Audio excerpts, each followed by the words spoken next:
this to yourself. It's your birthday and lots of presents have come in for you. You're so excited to open them. You can't wait. And amongst those many presents that you received, there's one beautiful one that keeps catching your eye. You're so excited. You can't wait to open it. It's a well-crafted, perfectly shaped, carefully embroidered, beautifully made, so stunning to look at, specially designed for you. It's a clay pot.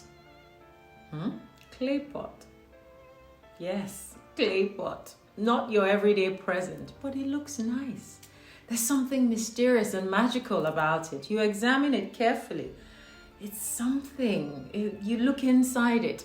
There's a little note that's detailing all the efforts and all the time that went into carving this beautiful pot, specially for you.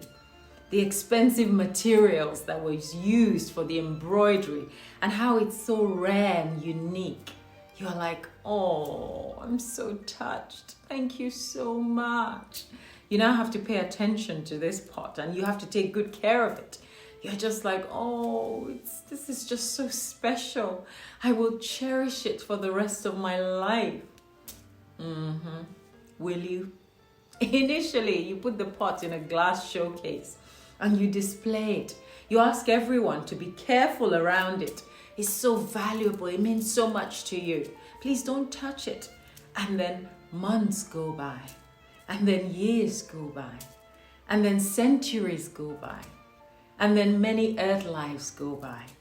The pot stays in the showcase. It can be seen, but it doesn't ever come out.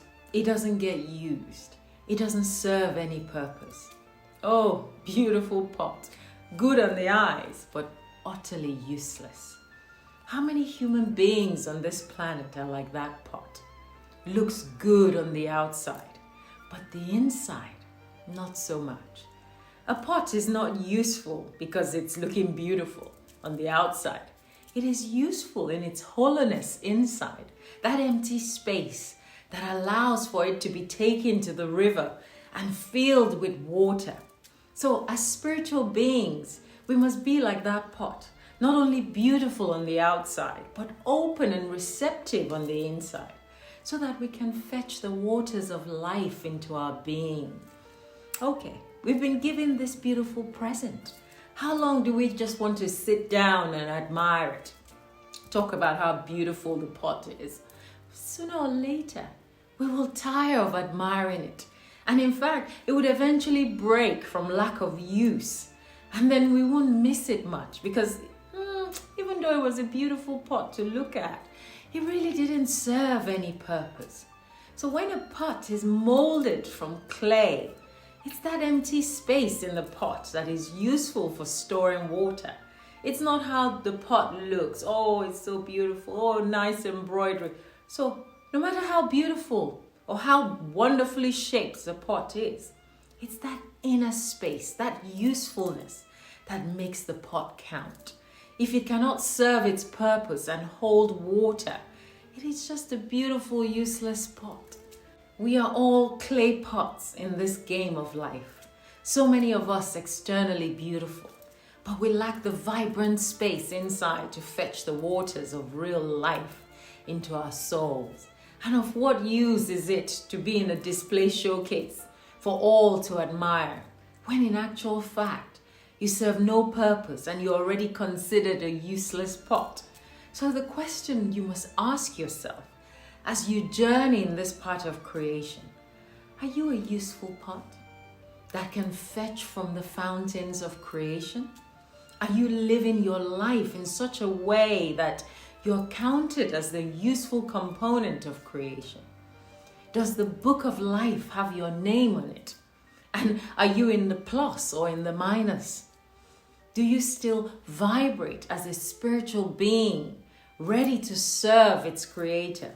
Or are you just there looking beautiful in a display cabinet, walking around head on the ground, plowing for your daily bread every single day, but really drowning in earthly dross, spiritually empty, a pot full of only earthly stuff so that nothing spiritual can penetrate.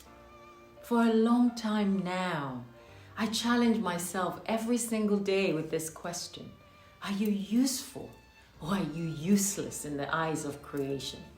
There are so many pots that can no longer hold the waters of life in them, and those have already been cast aside. The shaft has already been separated from the grains. But for those who still carry that little spark in them, who, just like Oliver Twist, they still want more to life that is beyond just this earth. Those who yearn to be true human beings in the eyes of their Creator. Those are the ones that I long to be a part of.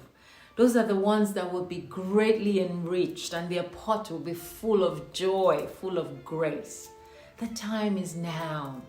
Don't wait one more second to look up to your Creator and be grateful that not only has His power designed the beautiful pot that is you, but that this pot can hold living waters. This pot longs to be useful in His eyes. Because when you think about it, of what use is it to be described as a beautifully useless pot? None whatsoever.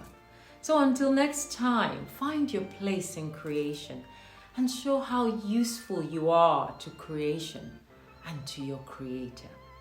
Bye for now.